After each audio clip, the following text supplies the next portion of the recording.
Welcome to Genius Connect. Please subscribe and share. Hello everyone, a very good morning. I am Anjali Doshi, an educator in Genius English Medium School. Now if you see your syllabus, definitely it contains not only the prose but it contains verse also. Do you like it? Yes, I think you like it, right? Why do we like the poetries? One reason you can say that because it is rhythmic, it gives you the music, isn't it? Yes. But definitely it takes a lot of efforts to make such poetry very much musical. Okay, we can simply say rhythmic, right? How to do that in literature form? That is our topic today. And the topic is figures of speech. There are actually more than 100 figures of speech, but here today we are going to talk about the two figures of speech. One is tautology and second one is hyperbole. What do we mean by this? Before we learn that, let's understand what actually the figures of speech.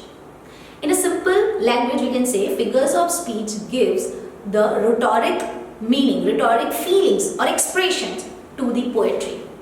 And that's why it gives the expression of music, it gives the expression of rhythm.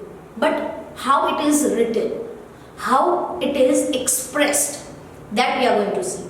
As I mentioned, there are more than hundreds of figures of speech, but here we are going to talk about two figures of speech. One is tautology and second one is hyperbole. Let's start with the tautology. What do we mean by tautology? If you read a sentence where actually there are such words which are repetitive, or the two different words written which are not necessarily be required in the sentence. Why? Because one word already giving the same meaning which the other one is giving. That is called tautology. Let's take an example. The first example is shout out loud. That is the first example. Again I am speaking. Shout out loud. Now if you read it very carefully, you will see that shout, by default it gives the meaning that shouting would be loud. So is there any necessity to write the word loud afterwards? I don't think so, right? Shout by default gives us the meaning that it would be loud, it will be loud, right? So this is unnecessary use of such words which is actually giving the same meaning. When I say shout, it by default implies that it will be louder, right? Let's take another example. I went to meet him personally. Now here the adverb personally when I spoke, it was not necessary. Why? Because when I say I went to meet him, I already says that I by myself went there. Why I am putting the word personally over there? It gives the extra meaning? No, it isn't. Okay, it is the same meaning when I am saying I. Just imagine if I simply say that I went to meet him. It's complete one. There is no necessity of writing the word personally. But yes, the word personally focuses and giving the emphasis to this sentence. That's why we are using. So it would be different from the ordinary sentence.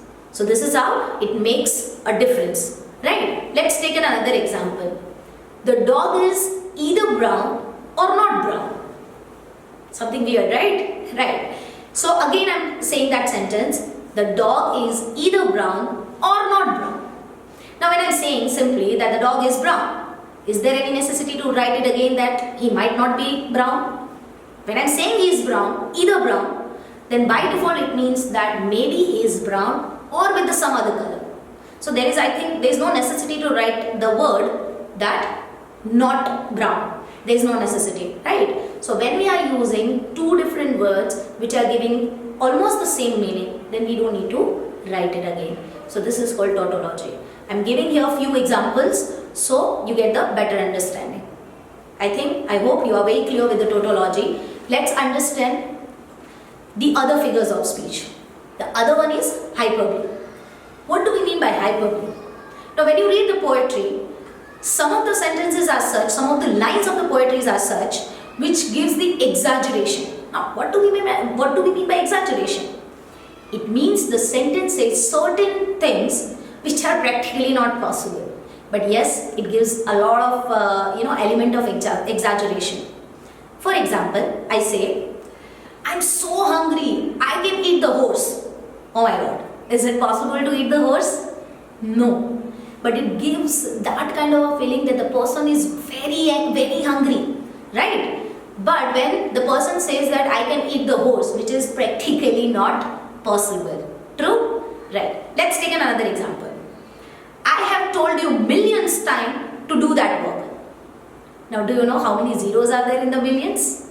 Right? So, it is not possible to say some person millions times to do some work, right? So, here it is also the exaggeration. It is not true practically. True? Right? Let's take another example.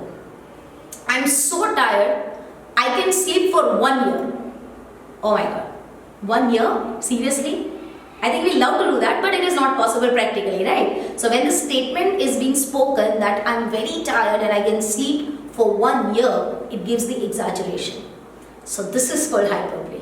So when you read such lines in the poetry, with the eyes closed, you can simply say it is hyperbole. I think you are very clear with the tautology and hyperbole. Here also I am putting the another examples for hyperbole for better understanding. Hopefully you understand it very well and practice well. Thank you. I hope you all would have enjoyed this video. Subscribe to Genius Connect and put on the notification to receive more such videos. Like and share this video too. Thanks for watching.